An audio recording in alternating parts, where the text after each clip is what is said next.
आगरा प्रभारी मंत्री जयवीर सिंह ने सर्किट हाउस में की समीक्षा बैठक। विकास कार्यों और कानून व्यवस्था को लेकर कई घंटे चली बैठक। योगी सरकार के 9 वर्ष पर आधारित पुस्तक का विमोचन कर गिनाई उपलब्धियां। नोएडा दादरी में सपा की रैली पर कसा तंज। मंत्री बोले, बिहार में लालू के जंगल राज को जनता ने किया था खारिज। 20 साल से सत्ता से बाहर है लालू की पार्टी। अखिलेश के कार्यकाल की अराजकता को भूली नहीं है यूपी की जनता। जयवीर सिंह अभी 20 साल और सत्ता से बाहर रहेंगे अखिलेश, बोले मंत्री। नगर आयुक्त और महापौर के बीच चल रही तकरार पर जताई अनभिज्ञता। बोले, आपसी बातचीत से हल करेंगे विवाद। जनपद की कानून व्यवस्था और विकास कार्यों का एग्जीक्यूशन और आम जन समस्याओं का निवारण, जन कल्याणकारी और लोक कल्याणकारी योजनाओं का धरातल पर पहुंचने की वास्तविकता की सच्चाई जानने के उद्देश्य से आज की बैठक थी, जिसमें काफी विस्तार से आप देख रहे हो घंटों तक सभी जिले के महत्वपूर्ण जनप्रतिनिधियों, पदाधिकारियों के साथ और जिले के सभी विभागों के अधिकारियों के साथ चर्चा हुई है। एक एक बिंदु पर समीक्षा की गई है। तमाम बिंदुओं पर बहुत अच्छा काम हुआ है और जहां खामियां थी, कमियां थी, त्रुटियां थी, वहां कई जगह जांच के आदेश भी दिए गए हैं।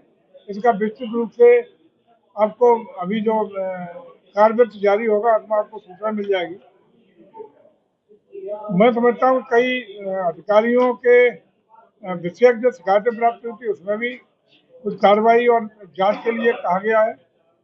लेकिन कुल मिलाकर के हमारा जनपद जो भी सरकार की मंशा है कि विकास की नई गति और ऊंचाइयों को छुए, ये हटाव कौन कौन है? ये यहाँ पे शांत हो जाइए, थोड़ा शांत हो जाइए, बात जिसको करनी है बाहर निकल के बाहर कर दो ना, बाहर कर दे, बातचीत कर। हमारा जिला आगरा सरकार की मंशा कि प्रदेश की महत्वपूर्ण जनपदों में से है, मंडल स्तर का मुख्यालय है, ब्रजभूमि का महत्वपूर्ण डेस्टिनेशन है, ये परम वैभव और ऊंचाइयों को छुए, समस्या मुक्त हो, बेहतर जिले के रूप में ये स्थापित हो।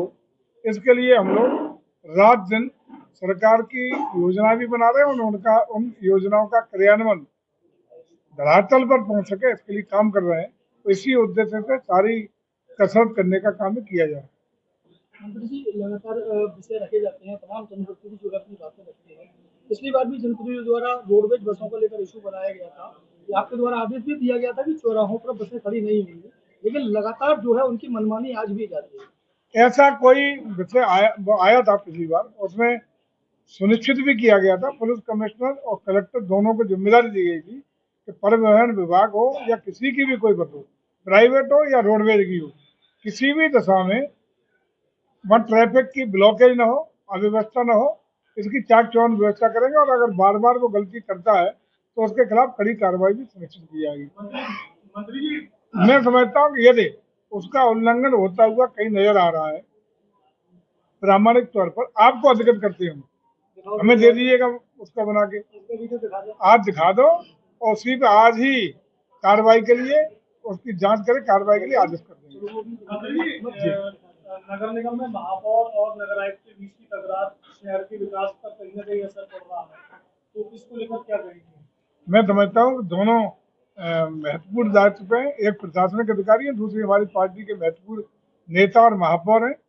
सामंजस्य बना करके गाड़ी आगे बढ़ेगी, विकास को गति धीमे नहीं होने दी जाएगी और मैं समझता हूँ दोनों को अपने अपने परिधि में रह करके अपने अपने अधिकारों का, दायित्व का, दोनों का निर्वहन करना चाहिए। अम्बेडकर जयंती को लेकर सदन बुलाया गया था ताकि विकास कार्य कराए जा सके, लेकिन उस सदन में निगम का एक भी अधिकारी मौजूद नहीं था, जिसके कारण सारे पार्षदों ने एकजुट होकर नगर आयुक्त के खिलाफ निंदा प्रस्ताव पारित किया, जो कि नगर निगम के इतिहास का शायद सबसे पहला भी है। इसको किस तरह से देखते हैं कि अभी तक मेरे संज्ञान में आज की बैठक में कोई ऐसा विषय माननीय जनप्रतिनिधियों के द्वारा लाया नहीं गया और चूंकि महापौर जी आज की बैठक में मेयर साहब यहाँ गैर हाजिर हैं, कहीं अपनी व्यस्तता रही होगी और कार्यक्रम रही होगी, है नहीं, तो ये विषय चूंकि सामने आया नहीं है।